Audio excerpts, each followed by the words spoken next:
नाशिकच्या गोदावरी नदीच्या पुलावरून कार थेट नदीमध्ये कोसळली। हॉटेल गंमत जम्मत परिसरामध्ये हा भीषण अपघात झालाय। रात्रीच्या अंधारात नदीवरचे कठडे तुटून ही कार थेट गोदावरी नदीत कोसळल्यानं अपघातात नितीन कापडनीस या तरुणाचा मृत्यू झाला, तर किरण कदम आणि योगेश पानसरे हे तरुण गंभीर जखमी झाले। जखमींवर सध्या खासगी रुग्णालयात उपचार सुरू आहेत। 15 दिवसातली ही तिसरी घटना आहे। तर नाशिकच्या गोदावरी नदीच्या पुलावरून कार थेट नदीत कोसळल्याची घटना घडली। हॉटेल गंमत जम्मत परिसरामध्ये हा भीषण अपघात घडला।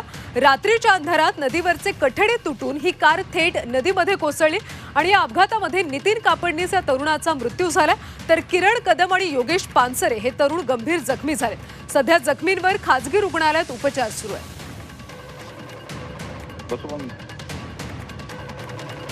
सविस्तर माहिती घेऊयात आमचे प्रतिनिधी योगेश खरे यांच्याकडून। योगेश, खरं तर 15 दिवसातला हा तिसरा अपघात आहे। नेमका अपघात कशा पद्धतीने झाला आणि प्रशासनाकडून आता काही याच्यावर कारवाई केली जाते का? खरं तर नाशिकमध्ये अनेक जण पर्यटनासाठी फिरण्यास येत असतात। शनिवार रविवार हे मोठ्या प्रमाणात अपघात आपल्याला या ठिकाणी दिसून येतात।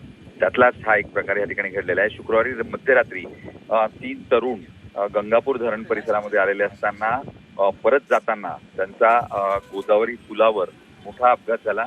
अपघातानंतर गाडीचं नियंत्रण सुटल्यामुळे थेट जी डिझायर कार आहे ती गोदावरी नदीमध्ये कोसळली आणि यामध्ये असलेले 3 तरुण यामध्ये जबर जखमी झाले। त्यात एक जण नितीन कापडनीस याचा मृत्यू झालाय, तर 2 जण गंभीर जखमी आहेत। या दोघांवर आता उपचार सुरू आहेत। त्यांना वाचवण्याचे शर्थीचे प्रयत्न सुरू आहे। मात्र एकूणच नाशिक जिल्ह्यात ग्रामीण भागामध्ये जे मोठ्या प्रमाणात अपघात होत आहेत ते सत्र कमी होताना दिसत नाही।